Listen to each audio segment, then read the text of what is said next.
Hello everyone, welcome to biology achievers. My name is Simmi Singh. तो बच्चों, आज का जो वीडियो है उसमें हम ऑस्मोसिस का जो प्रोसेस होता है उसके बारे में पढ़ने वाले हैं। साथ ही साथ डिफ्यूजन का जो प्रोसेस होता है उसके बारे में पढ़ने वाले हैं। इन प्रोसेस को समझने से पहले हमें एक्टिविटी 2.2 जो है इसके बारे में समझना पड़ेगा।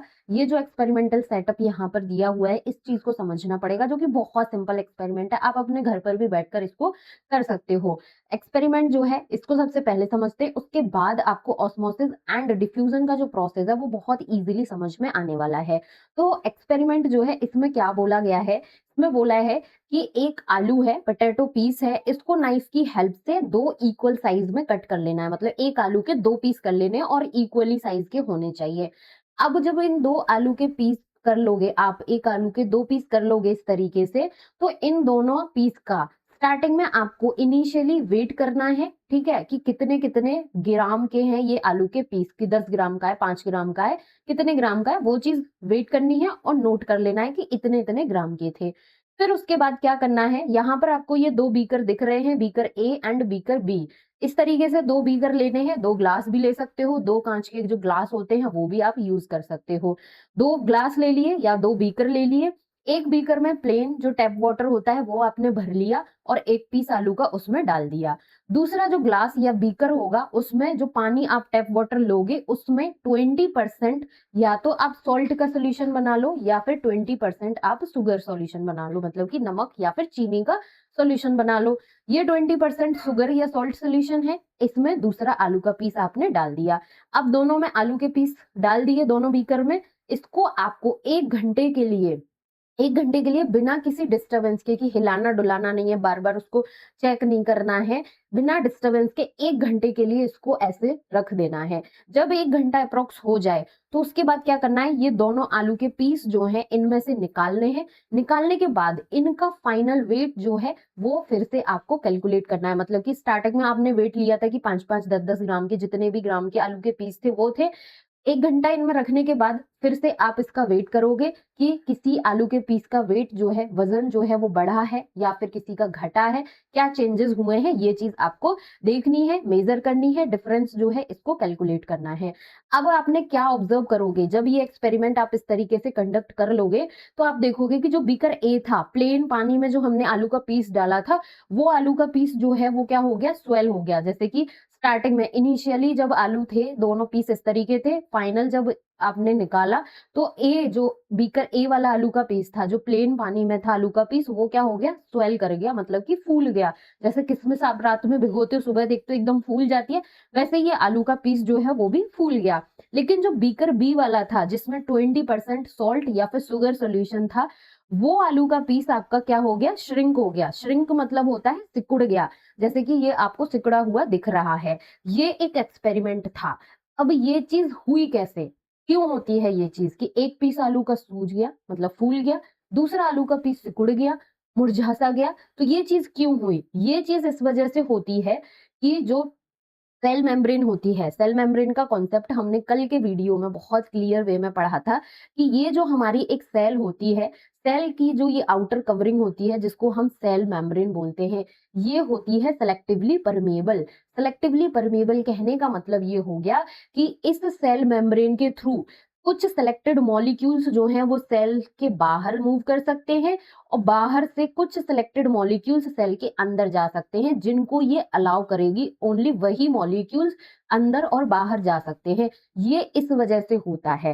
ठीक है, so what do you infer, अब जो एक्सपेरिमेंट आपने देखा, ऊपर कंडक्ट किया, इससे आप क्या कंक्लूजन निकालते हो। जो आलू के पीस थे उनका जो वजन था, उनका जो वेट था, उसमें क्या चेंजेस हुए, इससे क्या एक्सपेक्ट करते हो।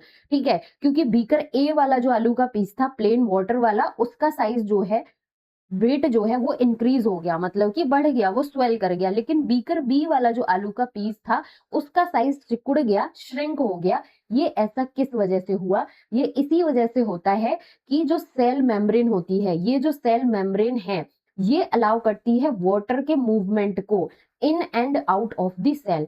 सेल के अंदर वाटर मूवमेंट, सेल के बाहर वाटर मूवमेंट को ये अलाउ करती है। लेकिन जो शुगर और सॉल्ट मॉलिक्यूल थे उनके मूवमेंट को ये क्या कर देती है, ब्लॉक कर देती है। ना वो सेल के अंदर मूव करेंगे और ना ही सेल के बाहर। सिर्फ वाटर मॉलिक्यूल जो है वो सेल के अंदर जा सकता है और सेल के बाहर आ जा सकता है इस सेल मेम्ब्रेन के थ्रू। अब जो वाटर का मूवमेंट है, वाटर का मूवमेंट कौन सी रीजन से किस रीजन में होता है, ये चीज समझना बहुत इंपॉर्टेंट है। उसी बेसिस पर आप ऑस्मोसिस का जो प्रोसेस है उसको समझ पाओगे। आप ध्यान से सुनना। आप एक कॉन्सेप्ट अपने माइंड में फिट कर लो कि जो हायर कंसंट्रेशन होती है, ठीक है, हाई कंसंट्रेशन से लो कंसंट्रेशन की तरफ मूवमेंट होता है। मतलब कि जहां पर पानी ज्यादा होगा वहां से वो मूव करके जाएगा जहां जिस साइड पानी कम होगा। तो जो वाटर मॉलिक्यूल है वो मूव करते हैं एक एरिया से हाई कंसंट्रेशन, मतलब कि जहां जिस एरिया में पानी ज्यादा होगा। अब जाहिर सी बात है, जब पानी ज्यादा होगा तो जो सोल्यूट है, मतलब कि नमक या फिर चीनी, जो भी सोल्यूट है उसकी मात्रा कम होगी। तो वाटर जो है वो उस एरिया से मूव करता है जहां मोर वाटर, मतलब कि ज्यादा पानी होगा, लेस सोल्यूट, मतलब कि जो चीनी या नमक है उसकी मात्रा कम होगी। उस रीजन से ये उस रीजन में मूव करता है, उस एरिया में मूव करता है जिधर पानी कम है, लेस वाटर है, और मोर सोल्यूट है, ज्यादा नमक या फिर चीनी वाला सॉल्यूशन है। इसको इस तरीके से समझते हैं कि ये एक हमारे पास ग्लास है, ठीक है, इसमें ये हमारे पास एक सॉल्यूशन है, ठीक है, जिसमें हमारे पास पानी की जो मात्रा है, पानी की जो कंसंट्रेशन है वो क्या है, ज्यादा है। लेकिन जो हमारे पास सोल्यूट है, सोल्यूट मतलब कि इसमें जो चीनी या नमक घुला हुआ है उसकी कंसंट्रेशन, उसकी मात्रा जो है वो कम है। अब एक दूसरी रीजन हमारे पास ये है, ठीक है, इस रीजन में क्या है कि जो हमारे पास वाटर है, पानी की जो मात्रा है वो इधर कम है, लेकिन जो हमारा सोल्यूट है, ठीक है, जो हमारा सोल्यूट है मतलब कि इस पानी में जो चीनी या नमक घुला हुआ है उसकी मात्रा ज्यादा है। अब इन दोनों को अगर हम एक पाइप के थ्रू, एक मेम्ब्रेन के थ्रू कनेक्ट कर दें तो पानी जो है वो कौन से साइड से किस साइड मूव करेगा, जहां ज्यादा पानी है वो मूव करेगा उस साइड जिधर कम पानी है। क्योंकि इसमें पानी ज्यादा है तो यहाँ से जो हाई कंसंट्रेशन है वाटर की, यहाँ से ये मूव करके जाएगा दूसरी साइड, इस साइड, क्योंकि यहाँ पर पानी की जो कंसंट्रेशन है, पानी की जो मात्रा है वो कम है। और ये मूवमेंट एक सेलेक्टिवली परमेबल मेम्ब्रेन, जिसको हम सेल मेम्ब्रेन बोलते हैं, इसके थ्रू होता है, ठीक है। और इसी प्रोसेस को हम क्या बोलते हैं, ऑस्मोसिस के नाम से जानते हैं। तो सिंपल सा एक बार और समझ लो कि ऑस्मोसिस में वाटर का मूवमेंट होता है, ओनली वाटर का मूवमेंट होता है। वाटर की जिधर ज्यादा कंसंट्रेशन होगी, जिधर ज्यादा पानी होगा, वो पानी मूव करेगा कम जहां पानी होगा उस साइड, और किसके थ्रू होगा, सेमी परमेएबल मेम्ब्रेन होती है सेल मेम्ब्रेन, उसके थ्रू। तो ऑस्मोसिस में आपको ये चीज जो है वो ध्यान रखनी है कि ओनली वाटर मॉलिक्यूल्स का मूवमेंट होता है हाई कंसंट्रेशन से लो कंसंट्रेशन की थ्रू की side, through selectively permeable membrane के थ्रू। ये चीज ध्यान रखना है, क्योंकि जब आप डिफ्यूजन पढ़ोगे तो डिफ्यूजन में सेलेक्टिवली परमेएबल मेम्ब्रेन की कोई जरूरत नहीं होती। इसमें पार्टिकल्स हाई कंसंट्रेशन से लो कंसंट्रेशन की तरफ इजीली मूव कर जाते हैं। ऑस्मोसिस में ध्यान रखना है, only water molecules high concentration से लो कंसंट्रेशन की तरफ मूव करेंगे सेलेक्टिवली परमेएबल मेम्ब्रेन के थ्रू। अब जैसे यहाँ पर पानी ज्यादा था, यहाँ पर पानी कम था, तो दोनों की जो कंसंट्रेशन थी उसमें डिफरेंस था, उसमें अंतर था। तो ये जो दोनों साइड में कंसंट्रेशन में डिफरेंस है, कंसंट्रेशन में अंतर है, इसी कंसंट्रेशन डिफरेंस को हम कंसंट्रेशन ग्रेडियंट के नाम से जानते हैं। कंसंट्रेशन ग्रेडियंट अगर आपको कहीं पर भी पढ़ने को मिले आगे हायर क्लासेस में, या फिर किसी क्वेश्चन में आपको कॉन्सेप्ट वाले क्वेश्चंस आपको देखने को मिले और कंसंट्रेशन ग्रेडियंट टर्म का यूज किया जाए, तो आपको ये प्रोसेस, ये कॉन्सेप्ट माइंड में होना चाहिए कि दो सॉल्यूशंस की बात की जा रही है, जहां पर एक की कंसंट्रेशन हाई होगी और दूसरे की कंसंट्रेशन लो होगी। मतलब कि दोनों की कंसंट्रेशन में एक डिफरेंस होगा, जिसको कंसंट्रेशन ग्रेडियंट के नाम से जाना जाता है। अब ये ऑस्मोसिस हो गया, कंसंट्रेशन ग्रेडियंट हो गया। फिर आ जाता है एक और हमारा प्रोसेस जो कि होता है डिफ्यूजन। डिफ्यूजन में बहुत सिंपल है, इसमें पार्टिकल्स जो है वो मूव करते हैं। अब पार्टिकल्स वाटर पार्टिकल्स भी हो सकते हैं, किसी गैस के पार्टिकल्स भी हो सकते हैं, ठीक है। ऑस्मोसिस में सिर्फ वाटर मॉलिक्यूल का मूवमेंट था, लेकिन डिफ्यूजन में वाटर के पार्टिकल्स भी हो सकते हैं, गैस के पार्टिकल्स भी हो सकते हैं। तो जो पार्टिकल्स का मूवमेंट होता है वो हाई कंसंट्रेशन से लो कंसंट्रेशन की तरफ होता है, और ये विदाउट मेम्ब्रेन भी हो जाता है। डिफ्यूजन में कोई सेलेक्टिवली परमेएबल मेम्ब्रेन की नीड नहीं होती है। तो ये डिफरेंस आपको डिफ्यूजन एंड ऑस्मोसिस में ध्यान रखना है। ऑस्मोसिस जो है वो अपने आप में एक टाइप ही है डिफ्यूजन का, जिसमें वाटर मॉलिक्यूल्स जो है वो सिलेक्टिवली परमेबल मेम्ब्रेन के थ्रू पास होते हैं। ये चीज हो गई।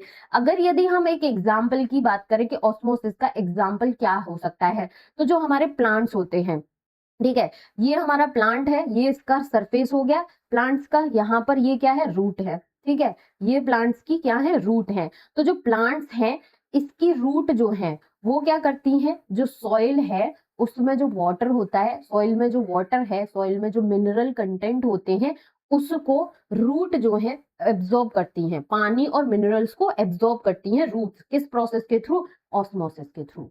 ठीक है, तो ये हो गया हमारा ऑस्मोसिस एंड डिफ्यूजन का प्रोसेस। एक्सपेरिमेंट के थ्रू आपको अब समझ में आ गया कि ऑस्मोसिस क्या होता है, डिफ्यूजन क्या होता है।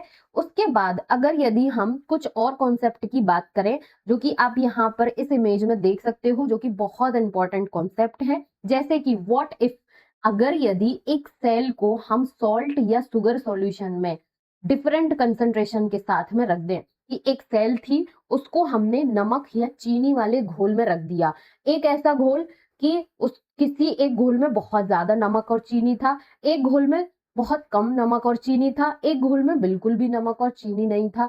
तो अगर यदि हम एक सेल को रखते हैं सॉल्ट या फिर शुगर सॉल्यूशन में, जो कि डिफरेंट कंसंट्रेशन के हैं, अलग अलग कंसंट्रेशन है, अलग अलग मात्रा है नमक और चीनी की, इस तरीके के अलग अलग हमने सॉल्यूशन बनाए। तो सबसे पहला जो सॉल्यूशन होता है आइसोटोनिक। यहाँ पर मैंने ये नोट भी किया है कि जो आइसो टर्म होता है, इसका मतलब होता है सेम, मतलब कि बराबर। ठीक, तो एक ऐसा solution, solute concentration of extracellular medium is equal to solute concentration of intracellular medium। जो एक्स्ट्रासेल्यूलर मीडियम है, एक्स्ट्रासेल्यूलर मतलब कि जो सेल के बाहर का मीडियम है, जैसे कि ये एक कंटेनर है, इसमें ये रेड कलर के आपको सेल्स दिख रहे हैं और इसके बाहर ये ब्लू ब्लू सा आपको वाटर दिख रहा है। तो ये सेल है, सेल के जो आसपास का ये जो रीजन है, ये एक्स्ट्रा बाहरी जो पार्ट है, इसको बोला जाता है एक्स्ट्रा सेल्यूलर। ये जो सेल है, इसके अंदर का जो रीजन है, इसको बोला जाता है इंट्रासेल्यूलर, इनसाइड सेल, और एक्स्ट्रा मतलब आउटसाइड दी सेल। तो जो एक्स्ट्रा सेल्यूलर है मतलब कि जो सेल के बाहर का रीजन है, और जो इंट्रासेल्यूलर है मतलब कि इस सेल के अंदर का जो रीजन है, दोनों में सेम कंसंट्रेशन है सॉल्यूट की, मतलब कि दोनों साइड इक्वल कंसंट्रेशन है। ठीक, जब इक्वल कंसंट्रेशन है तो ना तो सेल के अंदर पानी जाएगा और ना सेल के बाहर पानी आएगा, सेल जो है वो सेम टाइप की ही बनी रहेगी, कोई वाटर का मूवमेंट जो है वो देखने को नहीं मिलेगा, क्योंकि सेल के बाहर और सेल के अंदर कंसंट्रेशन जो है वो सेम है। ये हो गया हमारा आइसोटोनिक सॉल्यूशन। अब जो दूसरा टाइप है जिसको हम बोलते हैं हाइपोटोनिक सॉल्यूशन, इसमें ये जो टर्म है हाइपो, हाइपो मीन्स होता है लेस, ठीक है, आइसो मीन्स हमने समझ लिया सेम, ठीक है, सेम कंसंट्रेशन होगी सेल के बाहर और सेल के अंदर। हाइपो जो टर्म होता है, हाइपो का मतलब होता है लेस, लेस मीन्स कम, ठीक है, कम। ये जो साइन है, जिस साइड इसका माउथ ओपन होता है उस साइड ज्यादा होता है, ये जो नोक टाइप का होता है, पॉइंट टाइप का होता है, इसका मतलब होता है दिस साइड इज कम। तो जब solute concentration extra cellular medium में लो है और इंट्रासेल्यूलर मीडियम जो है वहां पर ज्यादा है, ठीक है, एक्स्ट्रा सेल्यूलर जो मीडियम है वहां पर सोल्यूट कंसंट्रेशन जो है वो कम है। कहने का मतलब ये हो गया कि ये जो सेल के बाहर वाला रीजन है, इसमें सोल्यूट की कंसंट्रेशन कम है। सोल्यूट की कंसंट्रेशन कम कहने का मतलब ये हो गया कि इसमें अगर यदि हमने चीनी या नमक किसी भी चीज को घोला है, तो उसकी मात्रा जो है वो पानी के कंपैरिजन में बहुत कम है, ठीक है, मतलब कि पानी ज्यादा है, चीनी या नमक जो है वो क्या है, बहुत कम है। लेकिन सेल के अंदर में जो सोल्यूट की कंसंट्रेशन है वो क्या है, ज्यादा है, मतलब कि सेल के अंदर पानी कम, चीनी या नमक वाला जो पार्ट है वो क्या है, ज्यादा है। ठीक, तो एक्स्ट्रा सेल्यूलर मीडियम में सोल्यूट की कंसंट्रेशन कम है। सिंपल सा समझना है, ये टर्म्स में बहुत कंफ्यूजन होता है। एक्स्ट्रा सेल्यूलर मीडियम में बोला है कि सोल्यूट की कंसंट्रेशन कम है। सोल्यूट हमारा नमक भी हो सकता है, हमारा चीनी भी हो सकता है, तो नमक या फिर चीनी जो भी है उसकी कंसंट्रेशन कम है और पानी की कंसंट्रेशन ज्यादा है। और सेल के अंदर इंट्रासेल्यूलर वाले रीजन में सोल्यूट कंसंट्रेशन ज्यादा है, मतलब कि नमक और चीनी वाला जो कंसंट्रेशन है सेल के अंदर वो ज्यादा है और पानी कम है। और अब जो वाटर का मूवमेंट है वो कहाँ से कहाँ होगा, हाई कंसंट्रेशन से लो कंसंट्रेशन की तरफ। मतलब कि सेल का जो ये बाहर वाला पार्ट है, यहाँ से पानी जो है वो सेल के अंदर मूव करेगा। जब पानी सेल के अंदर जाएगा तो सेल जो है वो क्या होगी, स्वेल कर जाएगी। सेल मतलब कि फूल जाएगी। जैसे कि आप देख सकते हो ये सेल जो है आपको फूली फूली सी दिख रही है, स्वेल कर गई है। ये होता है हमारा हाइपोटोनिक सोल्यूशन। थर्ड टाइप का सोल्यूशन आ जाता है जिसको हम बोलते हैं हाइपर। हाइपर क्यों हो रहे हो, बहुत टर्म सुना होगा, मतलब कि गुस्सा क्यों हो रहे हो, ज्यादा तेज तेज बात कर रहे हो। हाइपर मीन्स होता है मोर। मोर मीन्स ज्यादा। ठीक है। अब जो सोल्यूट कंसंट्रेशन है एक्स्ट्रा सेल्यूलर मीडियम में वो कैसी है, ज्यादा है। इंट्रा सेल्यूलर मीडियम में सोल्यूट की कंसंट्रेशन कम है। हाइपो जो हमने पढ़ा उसका जस्ट अपोजिट होगा ये। मतलब कहने का ये हो गया कि ये जो सेल के बाहर वाला एक्स्ट्रा सेल्यूलर वाला रीजन है, इसमें सोल्यूट की कंसंट्रेशन ज्यादा है। सोल्यूट की कंसंट्रेशन ज्यादा मतलब कि नमक या फिर चीनी की जो मात्रा है वो बाहर बहुत ज्यादा है और पानी कम है। लेकिन सेल के अंदर इंट्रा सेल्यूलर वाला जो मीडियम है, इंट्रा सेल्यूलर वाली जो रीजन है, सेल के अंदर पानी जो है उसकी मात्रा क्या होगी, ज्यादा होगी, और चीनी या फिर नमक वाला जो मात्रा है वो क्या होगा, कम होगा। तो अब पानी जो है वो अपनी हाई कंसंट्रेशन से लो कंसंट्रेशन की तरफ मूव करता है। ये चीज हम ऑलरेडी ऑस्मोसिस में पढ़ चुके हैं। ठीक है, डिफ्यूजन में भी पढ़ चुके हैं।